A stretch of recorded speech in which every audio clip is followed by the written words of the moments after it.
யானை கட்டி போரடிச்ச இந்த பாண்டிய நாட்டுல பானே உடைக்க ஆள் இல்லையா? பங்கு please saving the world. Relax relax பங்கு. நம்ம ஏரியா பிள்ளைங்க நம்மள பாத்துட்டா. எல்லாம் ஒதிங்க. பங்கு ஓவரா சீன் போடாத. காதுல இருக்க ப்ளூடூத்.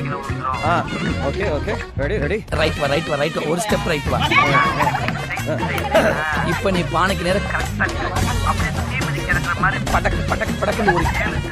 முன்னாடி போய் தடக்கு நிக்கிறேன். பங்கு அதோட